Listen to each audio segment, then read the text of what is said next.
আসসালামু আলাইকুম। কী অবস্থা, কেমন আছেন?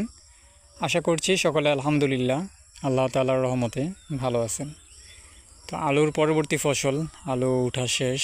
এর পরবর্তী সময়ে দীর্ঘ একটা সময় এই জমিগুলা ফাঁকা পড়েছিল, কারণ বৃষ্টির জন্য অনেক ফসলই লাগানো তখন হয়নি। তো আলহামদুলিল্লাহ পর্যাপ্ত পরিমাণ বৃষ্টি হয়েছে। বৃষ্টির পরবর্তী সময়ে এখন আমাদের বিক্রমপুর যেন আলাদা এক সৌন্দর্যের রূপ ধারণ করেছে, আপনারা তো দেখতেই পাচ্ছেন। তো কোনো কোনো জমিতে লাগানো হয়েছে হচ্ছে যে তিল, কিছু জমিতে হচ্ছে ধনচা লাগাইছে, আবার কিছু জমিতে আছে পাট। এই যে আমার এই পাশে একটা জমিতে হচ্ছে ভুট্টা চাষ করা হয়েছে, এই যে আপনাদেরকে আমি দেখাচ্ছি,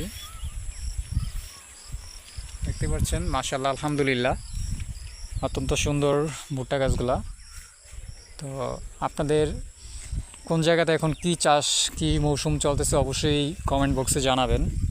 আর আমার এই ভিডিওটা কে কোন জায়গা থেকে দেখছেন অবশ্যই কমেন্ট বক্সে জানাবেন। তো যাই হোক, আপনাদের জন্য এই ভিডিওটা করা, একবারে বিকেলের শেষ মৌসুম, আলাদা একটা সৌন্দর্য ধরা দেওয়া। দেখতেই পাচ্ছেন যে সূর্যি মামা তার আপন গন্তব্যে চলে যাচ্ছে। তো মাশাআল্লাহ দেখতে পাচ্ছেন যে আল্লাহ পাক কিসের মধ্যে কি দান করছে। মাশাআল্লাহ।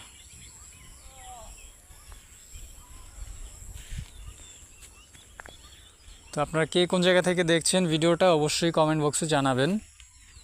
আর আমাদের এখানে এখন ফসলের যে মৌসুমে যে তিল পরিপক্ক প্রায় হয়ে আসছে, অল্প কিছুদিন, সর্বোচ্চ মনে হয় যে অবস্থা আলহামদুলিল্লাহ, আপনাদেরকে আমি জুম করে দেখানোর চেষ্টা করি।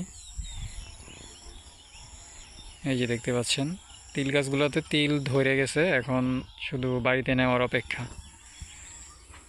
হয়তো আর অল্প কিছুদিনের মধ্যে পরিপক্ক হয়ে যাবে তিল গাছগুলা।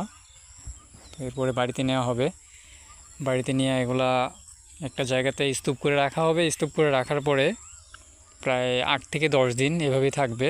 তো গাছগুলা পাতাগুলা পচে যাওয়ার পরে তারপর রোদ দিয়ে শুকিয়ে ইনশাআল্লাহ তিলগুলা গাছ থেকে আলাদা করা হবে।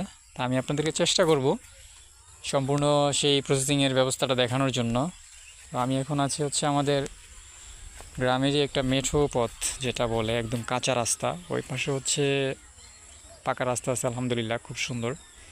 এই রাস্তাটা এখনও কমপ্লিট হয়নি। এই রাস্তাটা এই যে আমাদের গ্রাম থেকে শুরু করে সিংহের নন্দ পর্যন্ত যাবে, কিন্তু অর্ধেক রাস্তা হয়েছে আর অর্ধেক হয়নি।